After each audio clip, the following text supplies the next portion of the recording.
I was in the wrong place. I was in the wrong place. I was in the wrong spot. Bikoram Dalad Gimel. Right? Okay. Yeah. How is he like women? He conveys uncleanliness with the red like women, and like women he may not be alone with men. And like women he does not impose his yibum obligation, and like women he does not share with the sons. And like women he does not eat of the holy things of the temple, and his mother observed the unclean blood days like for females. And like women he is ineligible to give testimony, and like women if he was subjected to illicit intercourse, he is disqualified from eating truma. How is he like both men and women? One incurs guilt for smiting him and cursing him as with either men or women, and he who slays him unwittingly must go into exile. And if he intentionally is executed, as are men and women, and his Simathata brings an account of him for a sacrifice, as for men and for women, and he eats holy things in the provinces of men and women, and he inherits all of the inheritance to men and women. How is he like neither men or women? Truma is not burnt because of the uncleanliness of his flocks, nor is he liable to on account of entering the temple. Neither like men or like women, and like men or women, he is not sold as a Hebrew servant, and he is not vowed either as a man or woman. If a man said, "May I be a Nazarite in this one," and if this one be neither a man or woman, he is a Nazarite. Rabbi Yossi says in Hermaphrodite is a creature of his own, and the sages could not decide if he was a man or a woman, and by not so a tumtum who is sometimes a man and a woman. Alhamdulillah. Ajanallah, Maseches, Bikurim. I took out by accident. I took out the wrong place marks. I don't know where I am now. We're going on to Shabbos now. Have you got Shabbos out? I took it out. Oh, I took it. Oh, I meant to take it out right after share, and I didn't go. Okay, so the opening Mishnah is it follows a pattern that we've seen in a couple of other places. Yetzias, where you have two that are four. We saw this Hmm. also in Shavuos. There are two types of oaths and that are four, and we saw this with ah, I can't remember what the other ones were, but there were a whole bunch of different things. Um, but we started with a Mishnah that describes all the different the fundamentals of hotza'a of what makes you chayav in in Right. in taking something out from a rishus yachid into rishus rabim. Okay, so the image that we have is of the balabayas who's standing inside his house, and there's an ani who's standing outside the house asking for money, Hmm. and it's Shabbos. Okay, and now these two guys are going to collaborate in different ways in taking money out of the house, and whatever he takes in or out, or if the poor man might have a basket that he's collecting the money in, and the Baal Bais might take that inside the house. So we're going to see what the It's not only the transfer, though, the money itself is muksa. Muktzeh is an Issur D'Rabbanan. We're talking here about an Issur D'Oraisa It's of a right. man. Okay. All right. Okay. Uh, Okay. All right. Um, Yetzias HaShabbos Shtayim Shehein Arba Bifnim U'Shtayim Shehein Arba B'chutz. There are two permutations that are actually four inside and two that are four outside. Okay, that's a very short way of summarizing what we're going to read now. How so? Ketzad. Ha'ani omed b'chutz u'ba'al habayis bifnim. That's our basic setup. Is where they're standing inside and outside. Pasha ta'ani es yado lifnim. So the ani sticks his hand through the doorway. V'nasan nesoch yado shel ba'al habayis. Um, and he puts his basket into the hand of the ba'al habayis. Or alternatively, um, or shenatal mitocha v'hotzi, or he took the basket from the balabais and took it back out. So this is it's basically the same whether it's going inwards or going outwards, moving it from a Rishus Rabim to a Rishus Yachid or vice versa. Um, the ani is doing the entire action. Okay. Oh, sorry. Pashat ani is yeah. He's doing the entire action. He's putting it inside or he's taking it outside. Ha'ani chayev ba'alabayis pater. So the ani is chayev b'hotzah, but the ba'alabayis didn't do anything. Pashat ba'al habayis es yado lachutz V'nasa nesoch yado shel ani. Or if it's the other way, the Baal Habayis took the coin and stuck it out and put his hand outside and gave it to the ani. Or she natal mitocha. Or he reached his hand out and took the ani's basket and brought it inside. Baal Habayis chayev v'ani patur. So he's the one who did the action. He did the taking in and taking in or putting out, and therefore he is entirely chayiv. Mm. Pashata ani es yado lifnim, v'natal Baal Habayis mitocha. Now, what happens if they collaborated? If the ani stuck his basket inside, but the Baal Habayis took it out of his hand, okay? Or shenasa nesocha v'hotzi, or the Baal Habayis put something into the ani's hand and the ani took it out.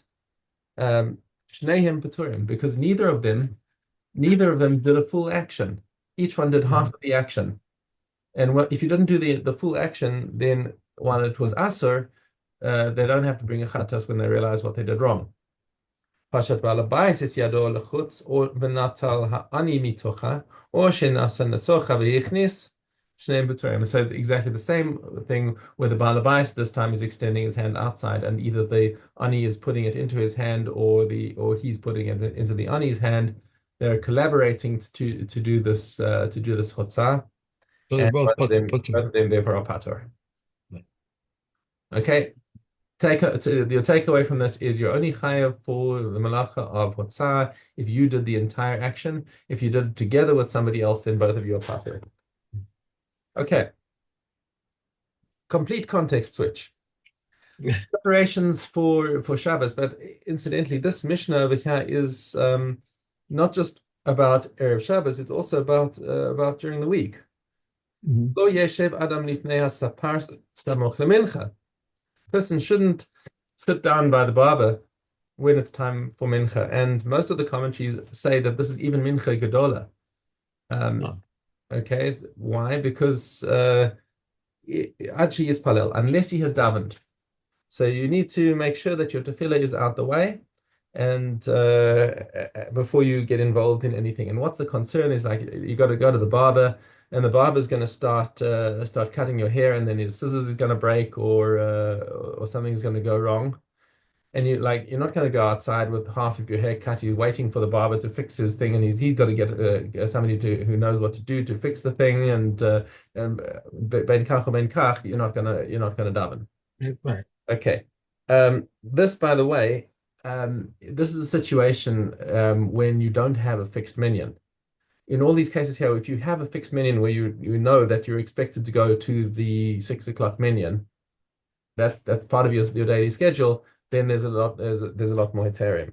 But what the Mishnah is telling us is that you've got to make sure that you've got your big rocks in first before you start with other things. So make sure the tefillah is done before you get involved in any malacha. Similarly, lo yikanes adam lemerchatz v'lo lebursaki v'lo le'echol v'lo ladin.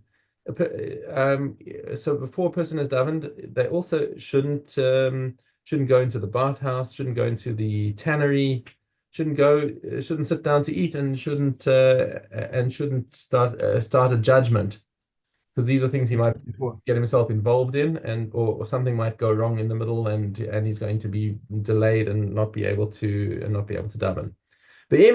However, if they already started, and now the question is, this is in any of these things, okay? You don't have to stop. Okay, and mafsikin. It's just that if you were free before and you thought, oh, let me go quickly to the bathhouse now. No, first daven. Okay, if you can find a what's it a shtibel that's davening at the time, better to do that first. But if you have your kavua minyan, it's a different story. Okay. Mafsikim likros kriyas shma, ve'en mafsikim letfila. Okay. The Gemara is saying that this is a different halacha. The Talmidei Chachamim who are busy learning Torah, they should take a break to say Kriyas Shema, because Kriyas Shema is it's a mitzvah d'oraisa to say every day. Okay. and it's got a time that's set min Torah. But for tefillah, that's less. That's there's no zman kavua min Torah for tefillah. Okay, but this is talking about somebody who is a Torah so umna so kind of person, like a Rabbi Shimon Bar Yochai. Uh, Okay, this is not talking about anyone that we know today. okay. Okay.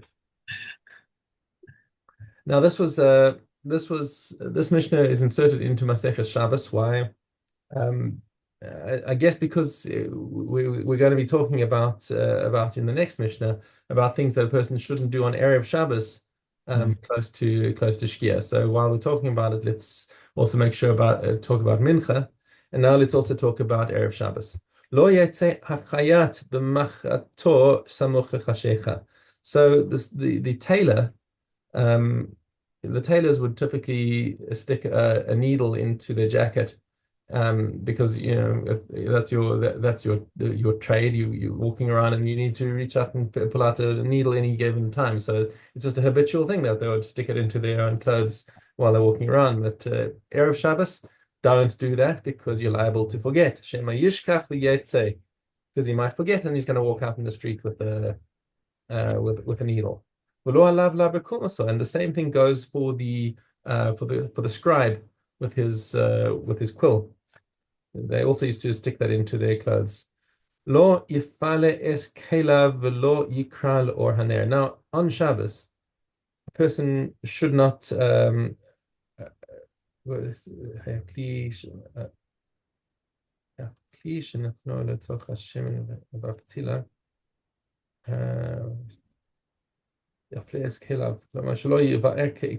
he shouldn't be shaking out his clothes by the light of a candle. Oh, okay, right.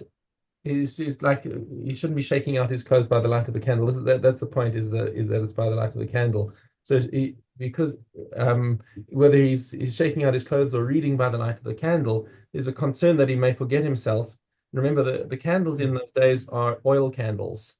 Right. Um, so if you're not getting a good light, you tip it so that it gets more oil to the wick and makes it burn more brightly.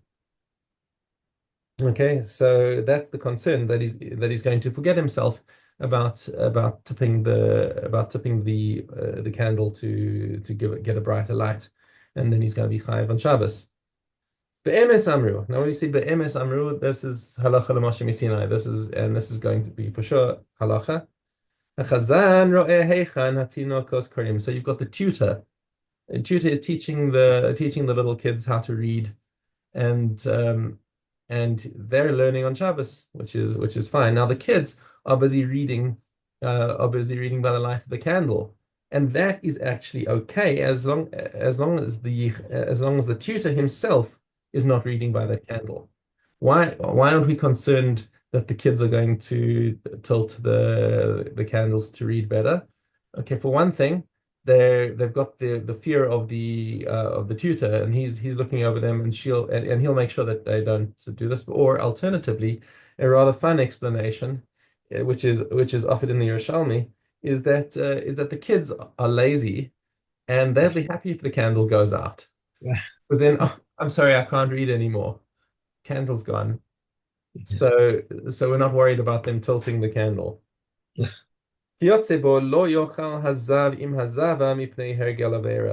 So similarly, a completely different context, but it's a zav.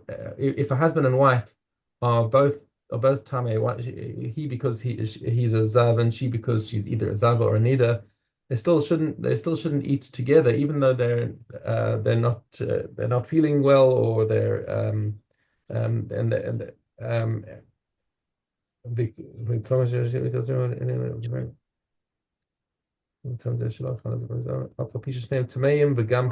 they're both tame and they're both sick. Because there's still a concern that they're going to come to Avera because of the close company.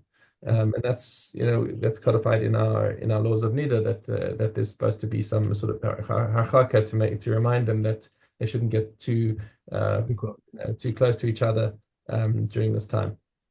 Okay, and Okay. That's that. Wait, back Where are you going to? Okay, so we're now back to Bikurim. Right. And that's where I took my place marker Base out by hay. mistake. So we should be in Aleph something, I think. Base hay. Base hay? That's what I've got. Okay. Yeah, here it is. I got the check next to it. Okay. Truma Maisa is like Bikurim in two ways, and like Truma in two ways. It may be taken from the clean for the unclean, and from that which is not nearby, like Bikurim, and it renders forbidden the threshing floor and has a prescribed quantity like Truma. The etrog is like a tree in many ways, in three ways, and like vegetables in one way. It is like a tree standing regarding Orla, Revi, and the seventh year, and like vegetables in one way, in that its tithing is at the time of its gathering. Gamil, Rebbe Eliezer, so says Rebbe Gamil. Rebbe Eliezer says there's like a tree in all things. The blood of bipeds is like the blood of animals in that it renders seeds acceptable, and that one is not liable on account of blood of the creeping things. Okay. All right. Yeah. We have read it. Masa Uh, Shani. sorry, Masa Shani. I was put them in the wrong order. Boy, I'm doing great today. Okay, Masa Shani. Here we go. Masa Shani, and we have uh, paid Dalit. Hence, they said Israelites and Mizmera make the confession, but not proselytes, nor freed husbands, since they did not receive a share in the land. But Meah says neither nor priests nor Levites, since they did not receive a share in the land. Yoshi says they dab the cities with outskirts. Yochanan, the high priest, abolished the high Maaseh confession. He also abolished the awakeners and strikers. Until his days, the hammer used to beat in Yerushalayim, and in his days, no one needed to ask concerning Tamai. Hadron Alach Maseches Masa Shani. Have you got challah out there? Yep, right, ready. Okay. Five species are liable to challah: wheat, barley, spelt, oats, and rye. And these are liable to challah and combine with one another. And they're forbidden on account of chadash before Pasach and to be reaped before the Omer. And if they took root before the Omer releases them. And if not, they're forbidden until the next Omer. Okay. Yes. Yes, and we have a base set. Reb Shimon Tzotzori says the Egyptian beans sown from the outset for seed. Likewise, Reb Shimon says large-sized beans. Likewise, Reb Eliezer says large-sized beans. And if they begin to form pods before Rosh Hashanah. Seedless onions and Egyptian beans from which water had been withheld for 30 days before Rosh Hashanah, I tithe according to the past year, and are permitted in the seventh year. But if not, they're forbidden in the seventh year, and are tithe in accordance with the next year. Also, those in the rainwater field from which water had been withheld for two spells, so says with Meah, but they're going to come and say three. Gourds that he kept for seed, if they hardened before Rosh Hashanah, became unfit for human food, they may be kept in the seventh year, but if not, it is forbidden to keep them in the seventh year. Their trumas are forbidden in the seventh year, and one may water white soil. So says Reb Shimon. Reb Eliezer ben Yaakov forbids. But one may soak in the rice in the seventh year, and Reb Shimon says, but one may not trim. Okay. And we have para. Okay. Ches Yud Aleph. Ahab's well and the cave of Pamas are valid. Warriors that change in their chambers on their own account are valid. A water canal that comes from afar is valid, provided that he watches that no one interrupts it. The Yehuda says it has presumption of permissibility. If a shard or some earth fell into a well, he must wait until it becomes clear. These are the words of Rabbi Shmuel. Rabbi Kiva says he need not wait. Regarding a flask into which a minute amount of water fell, Eliezer says one should sprinkle both the mekatos in the flask twice. But the sages disqualify the mekatos. If the dew fell into the flask, Eliezer says he should leave the flask in the sun, and the dew will rise from the flask by itself, but they will come and disqualify the mekatos. If beverages or the juice of fruit fell into the flask, he should pour out the contents and must dry the flask. But if black ink, gum, arak, and ferrous sulfate or anything else that leaves a stain fell into the flask, he should pour out the contents, but does not need to dry the flask. If Shechatim or remasim fell into a flask and they burst, or the color of the contents of the flask changed. The mekatos is invalid. As for a kopushes, it invalidates the mekatos. In any case recorded, it is like a tube. Reb Shimon and Reb Eliezer ben Yaakov say if a dira or found in grain fell into the flask, the mekatos is valid because they do not have moisture in them. Okay. Okay. Test hey. The following must be taken down from the altar, even if they were brought up. The meat of the most holy offerings, the meat of the offering of lesser holiness, the remainder of the Omer offering, the 2 loaves offering, the panam breads, the remainder of the Mishna offerings, and the incense. The wool on the heads of lambs and the hair on in the beards of the he goats and the bones, give them horns and hooves are as long as they are attached, they are brought up, as it is said, and the Kohen shall burn everything upon the altar. If they separated from the offering, they should not be brought up, as it is said, and you shall make the ola offerings the meat and the blood. If any of these were ejected from the top of the altar, they need not be returned. And similarly, an ember which was ejected from the altar. Limbs of offerings which were rejected from the altar before midnight, they should be returned to the altar, and one is liable for Me'ilah on their account. After midnight, they should not be returned to the altar, and one is not liable to Me'ilah on their account. Just as the altar sanctifies for that which is fit for it, so the ramp of the altar sanctifies. Just as the altar and the ramp sanctify that which is fit for them, so sacred vessels sanctify vessels. Sanctify vessels designated for fluids sanctify fluids, and the measures designated for solids sanctify solids. Vessels designated for fluids do not sanctify solids, nor do they measure designated for solids sanctify fluids. Sacred vessels which were punctured, if they can still be used for purposes similar to that for which they have been used, that when whole, then they are sanctified, and if not, they do not sanctify, and all of them sanctify only in the holy. Okay. Okay. So in here. Okay. So, Um,